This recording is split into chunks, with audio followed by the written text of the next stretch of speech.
I never expected life to feel this heavy, this quiet, this empty. After Mom passed, everything changed. The house didn't just lose her presence, it lost its warmth, its laughter, the scent of her cooking.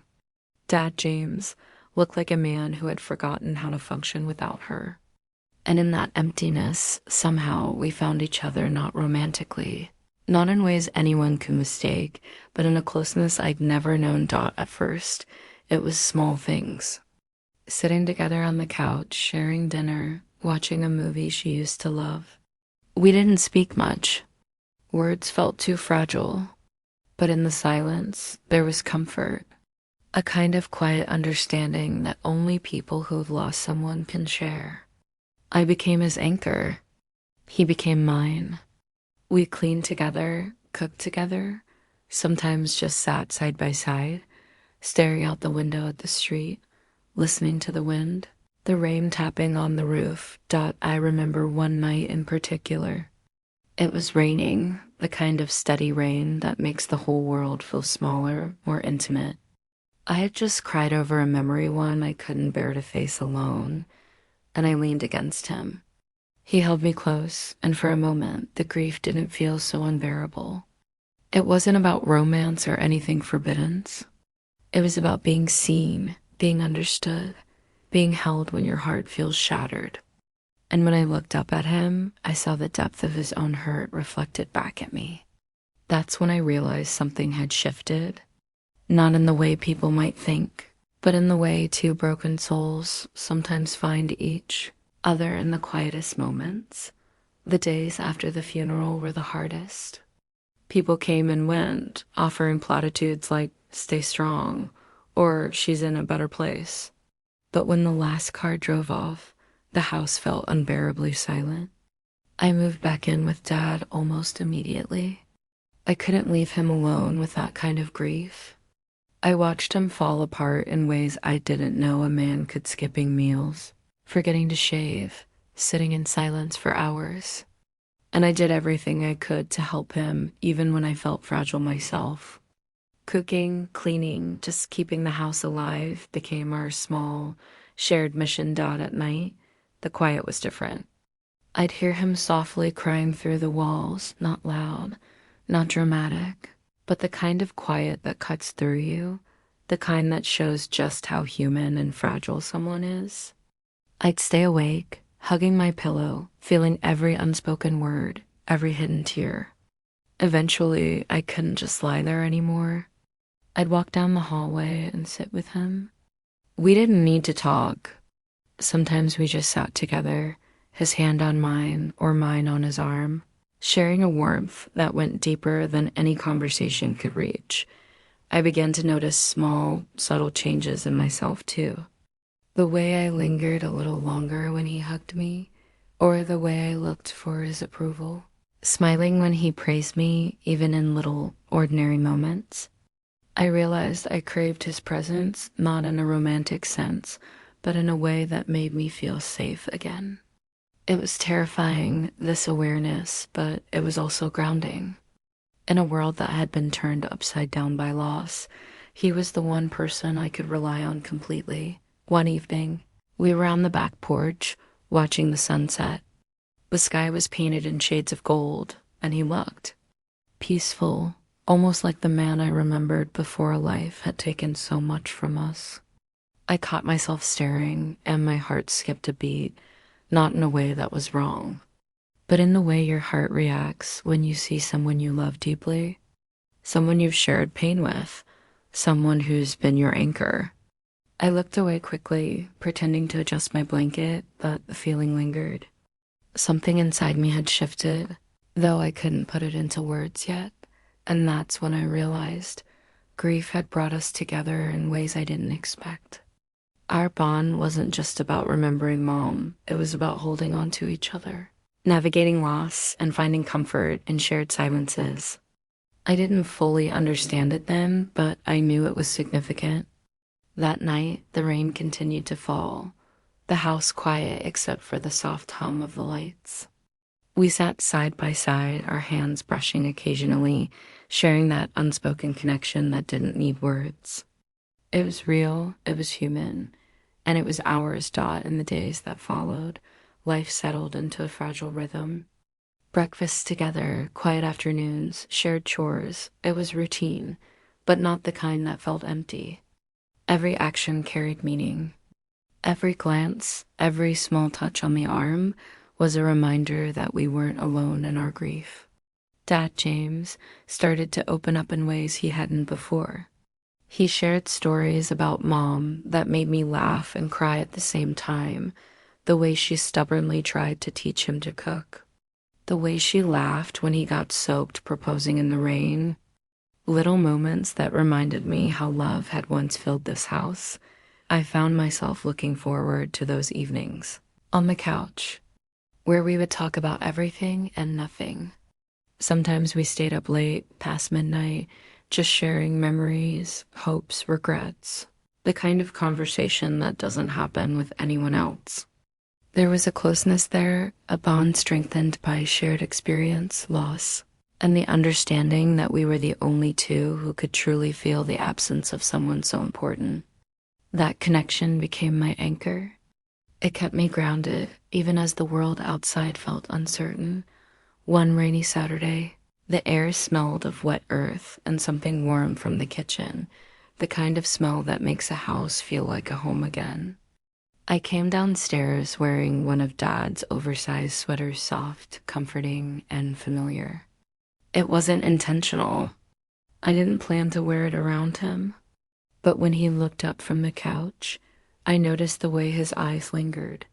Not in a romantic sense, not in a way that crossed any lines, but in a way that reflected recognition and care. Our eyes met for a moment, and the world seemed to pause. The silence wasn't awkward. It was full of understanding that we moved around each other carefully, like we were learning a new rhythm. Even something as simple as passing each other in the kitchen or brushing hands while folding laundry became charged with meaning. Not a meaning of desire, but a meaning of closeness, trust, and comfort. It was as if we were both learning how to navigate a new version of our relationship, one that existed in the quiet spaces between routine and emotion. The gestures were small, placing a hand on an arm, sharing a blanket, offering tea, but each one was a reassurance that we were still there for each other. Still present, still human. There were nights when grief returned like a storm, uninvited and heavy. On those nights, Dad and I would sit in silence on the couch, letting the tears come when they needed to. We didn't have to speak. Sometimes he would hold my hand. Sometimes I would rest my head on his shoulder. These weren't moments of anything romantic. They were moments of grounding, of mutual care. It was about being present for someone who knew the weight of your heart because they carried the same weight themselves. Over time, I noticed subtle shifts in myself. I smiled more when he looked at me, feeling his pride in the small things I did around the house. I looked for his approval, not because I needed to impress him, but because his recognition reminded me that I mattered. And he, in turn, seemed to lean on me more. He laughed a little more, talked a little more, and sometimes I could see the relief in his eyes, the comfort of having someone who understood him without words. Our conversations grew deeper.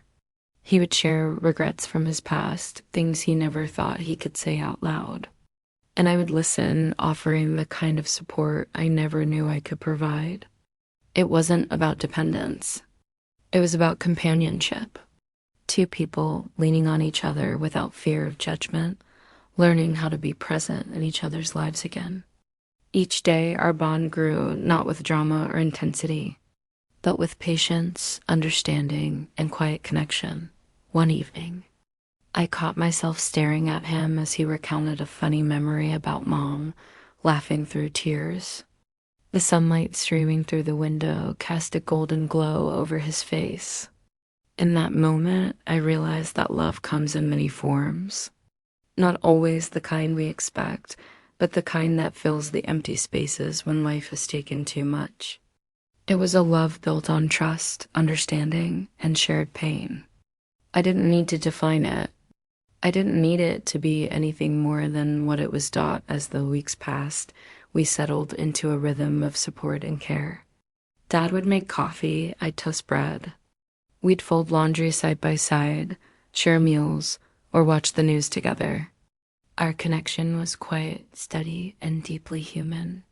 It was a comfort neither of us had realized we needed so desperately. And yet, despite the familiarity, there was always an underlying tension, an awareness of how fragile life could be, how easily things could shift, and how deeply our bond had grown. That tension was never dangerous. It wasn't about crossing boundaries, it was about noticing the depth of connection two people could feel when they were each other's safe place. Our bond wasn't about passion. It was about survival, understanding, and the kind of love that heals wounds that nothing else could reach. Every glance, every small touch was a reminder that we had each other. And that was enough for now. As the night settled over the house, rain tapping softly against the windows, I realized that this bond, born from grief and nurtured through quiet moments, had changed me. I felt stronger, more resilient, and more human than I had in months. Dad and I weren't just surviving. We were beginning to live again, together, in a way that felt safe, real, and profoundly healing. Days turned into weeks, and our home began to feel alive again. The silence that once swallowed us whole was replaced with laughter, conversation, and shared routines. Dad, James, and I discovered that grief didn't have to define us. Instead, it had created a bridge, a bond that went deeper than words, built on care, trust, and understanding. Each small act of kindness, each shared memory, reminded me that love could take many forms, and sometimes the most important love is the one that keeps you grounded when the world feels uncertain, even in the quiet moments. I felt a subtle shift in my heart, not the kind that would make anyone uncomfortable or cross boundaries, but the kind that comes from profound admiration and deep emotional connection. I cherished our talks, the way he listened, the way we laughed together. Those were moments that reminded me of Mom, not in the way that caused pain, but in a way that honored her memory. We weren't replacing anyone. We were keeping each other whole. One rainy afternoon, we were sitting on the porch with cups of tea. The clouds hung low, and the smell of wet earth mixed with the scent of the warm drinks in our hands. He shared a memory I had never heard before about the day Mom first cooked for him, and how her laughter had filled the kitchen. I laughed too, a full, heartfelt laugh, and for a moment, it felt like the world outside didn't exist. In that stillness, I realized how much we had healed together. The bond we shared wasn't dramatic or forbidden, it was human, necessary, and beautiful in its simplicity. Yet, even as comfort and healing settled into our days, there was a quiet tension, a reminder that emotions, no matter how pure, are complex. I caught myself sometimes staring at him in admiration, noticing his strength, his care, his vulnerability. And I knew it was natural to feel deeply for someone who had been your safe place through heartbreak. We were learning how to care for each other without crossing lines, how to nurture a bond that was deeply emotional but entirely appropriate. It was a lesson in patience, understanding, and self-awareness. Evenings became our favorite time. We would make dinner together, laugh over silly mishaps, and then sit quietly, sharing stories or memories. Sometimes the silence was filled with thought, sometimes with music, and sometimes with nothing at all, but it was never empty. I felt the love that had been lost and found again, not in romance, but in connection. It was a love that was steady, enduring, and profoundly human. And that was enough for both of us. I realized something important.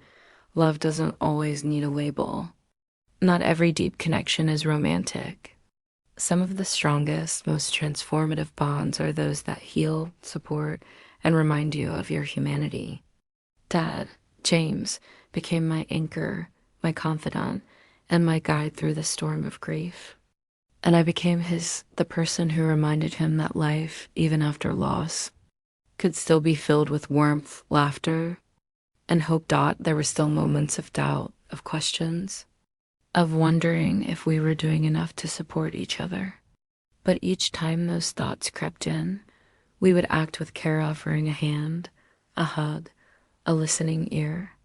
Not because we had to, but because we wanted to. That intentional care became our way of navigating life after loss. It taught me that closeness can exist without romantic desire, that intimacy can be emotional, nurturing, and protective. Sometimes I would lie awake at night and think about everything that had happened, everything we had shared. And I would smile, not because it was perfect, but because it was real. We had crossed a line in grief, yes, but it wasn't about breaking rules. It was about finding connection when the world had felt empty. We were learning how to be present, how to love without labels, how to live fully in the aftermath of loss. It was messy, it was complicated, but it was ours now. As I sit here sharing this story with you, I understand why it matters. Life is unpredictable. Love is unpredictable. And sometimes the bonds that save us don't fit into a neat box. They teach us resilience, empathy, and the power of connection. If you've ever felt the weight of grief or the ache of loss, know that human connection, real, honest, caring connection can be the thing that carries you through. It doesn't have to be romantic to be transformative. And so, as the rain falls outside and the warm glow of the house surrounds us, Dad and I continue our days, healing, laughing, remembering, and living. We still share meals, stories, and quiet nights together. Our bond is stronger, safer, and more meaningful than ever. And the lesson I've learned, the thing I hope you take away from this story, is that love comes in many forms. And some of the most important ones are those that heal, comfort, and remind you that you are never truly alone. If you've ever experienced loss or struggled to find someone who truly understands you, I want you to remember this: connection matters. Cherish the people who care for you, the ones who remind you that life is worth living, even after heartbreak. And if you've been through something similar or have a story to share, I'd love to hear from you in the comments. Sharing and listening can heal too.